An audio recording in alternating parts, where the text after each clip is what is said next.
प्राजक्ता माळीबाबत माझ्या वक्तव्याचा गैरअर्थ काढण्यात आला। मी सर्व स्त्रियांबद्दल आदर बाळगतो। माझ्या वक्तव्यामुळे कुणाचंही मन दुखावलं असेल तर दिलगिरी व्यक्त करतो। सुरेश धस यांची प्रतिक्रिया।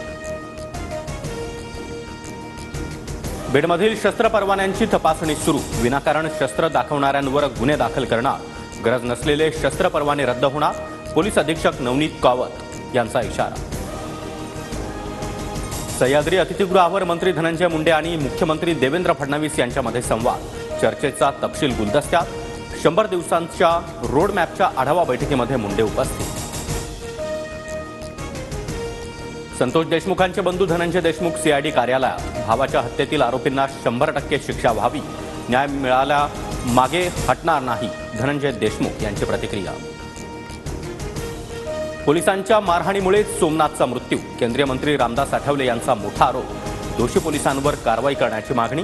आरपीआय कडून सूर्यवंशी कुटुंबियांना 5 लाखांची मदत।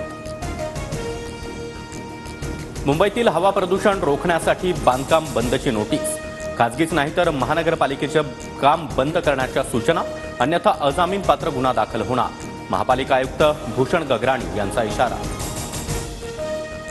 जालन्यात क्रिकेट खेळताना तरुणाला हृदयविकाराचा झटका। विजय पटेल नावाच्या तरुणाचा मैदानावरच मृत्यू। पर्यटकांच्या गर्दीनं समुद्रकिनारे गजबजले। नववर्षाच्या स्वागतासाठी पर्यटन नगरीमध्ये मोठी गर्दी। सर्वच बंगले, हॉटेल्स, लॉज देखील फुल। अंतराळ तंत्रज्ञानामध्ये भारताची ताकद वाढली। इस्रोकडून आज स्पॅडेक्स मिशनचं लॉन्चिंग। भारत स्पेस डॉकिंग तंत्रज्ञान असलेल्या जगातील 4था देश बनणार।